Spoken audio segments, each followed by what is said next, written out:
យអូនអើយបងបានជាខំទទួលខំហងឈ្មោះថាជាប្រងក្បាត់ចិត្តស្នេហាសំឡងខួងពេកមកភ្លេចបោផាដែលជាសង្សារធ្លាប់ថាផាត់ថាប្រឡាយកាយផ្លូវ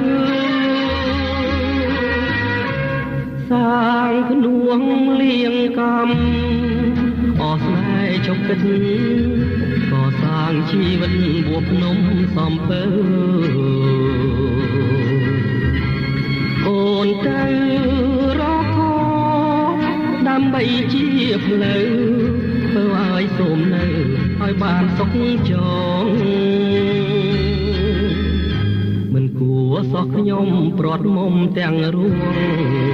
អូនទៅសាងភ្នួងរងតែរូបបង